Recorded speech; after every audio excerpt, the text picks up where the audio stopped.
What makes a good game great, and what makes a great game flawed? Can a great game be flawed? And is the difference between a good game and a great game just less flaws or more good stuff?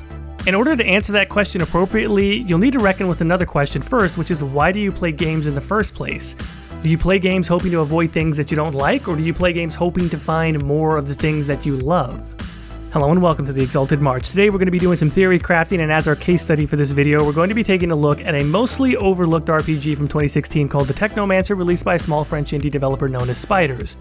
Technomancer has a lot of branching storylines and player choice, interesting companion storylines, romance subplots, betrayal, life and death choices, and vast political interweavings in an epic sci-fi setting. Basically, it has many of the things that you probably already love from Mass Effect, Deus Ex, and Knights of the Old Republic, except all of those games are beloved classics. Many of you have perhaps never even heard of Technomancer, except of course if you are following me on Twitter, in which case you already know that I fucking love this game. Right now, for me, Technomancer is like a bomb-ass taco food truck outside the club that I make all my friends go to each weekend because I am absolutely convinced that every single human on the planet needs to try gooey delicious cheese fries covered in crunchy spicy flamin' hot Cheetos mixed in, which is of course true by the way, but as weird a comparison as that may seem at first, it's actually not a bad one to help us wrap our heads around why we fall in love with games like Technomancer in the first place, despite them having objectively discernible flaws that if taken on face value might seem like deal breakers but really aren't.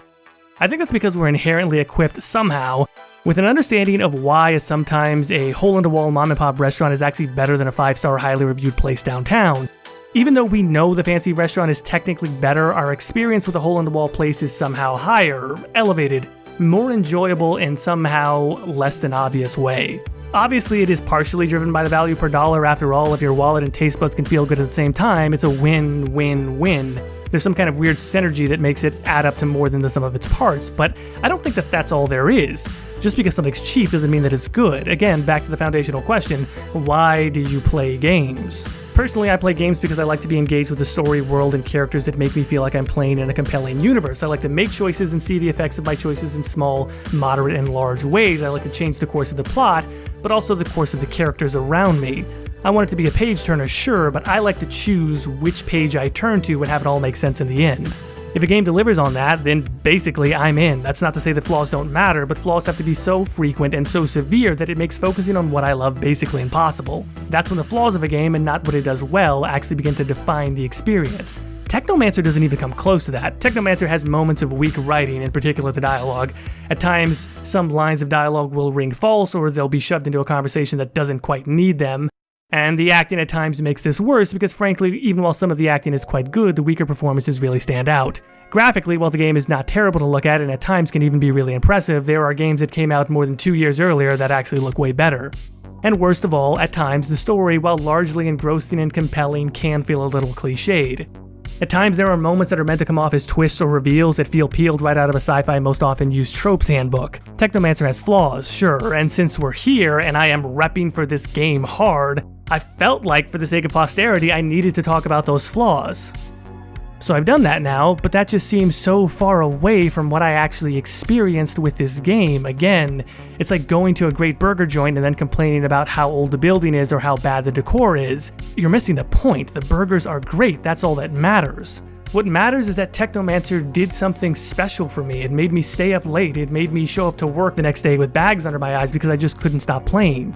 It made me care about the characters and have big emotional reactions to their stories.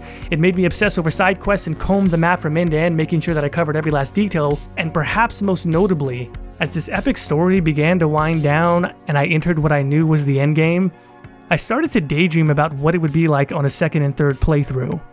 I hadn't even beaten the game yet and I was already wanting to play it again.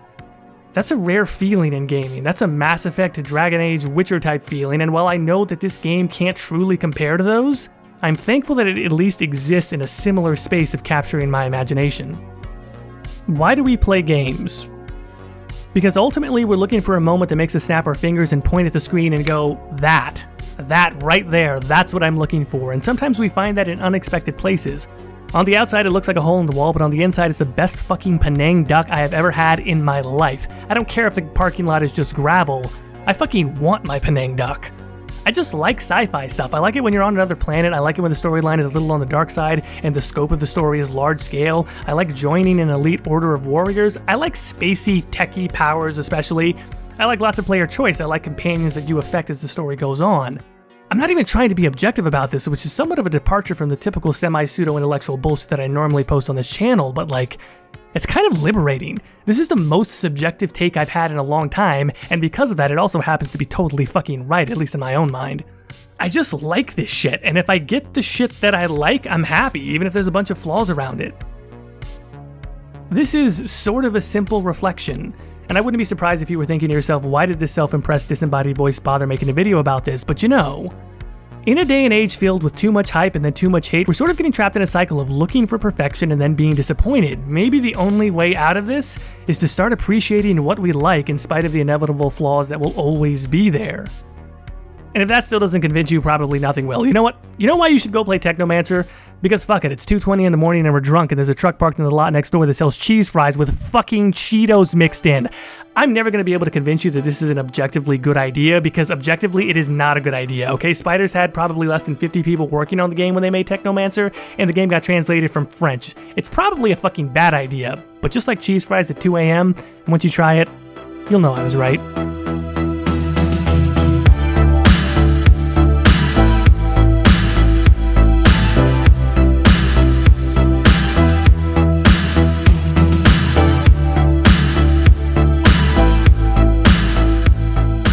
This has been The Exalted March, a conversation about story and design in video games, and also a YouTube channel where I've now recorded 3 separate outros for this video. I'm not even sure which one I was going to use. One of them is just me cracking up about the fact that I took that food truck cheese fries analogy way too far, and the other one is just normal. What do we say? Please consider hitting the like button or leaving a comment. If you want to be informed of all future videos, please consider hitting the subscribe button. You can also follow me on Twitter at The Exalted March, and on Codex added a separate YouTube channel where I do live streams of story-driven games, and along with Katie from the YouTube channel Gilderthallen, we do a bi-weekly podcast called Split the Veil where we cover all things BioWare. As always, thank you for watching, and thank you for listening.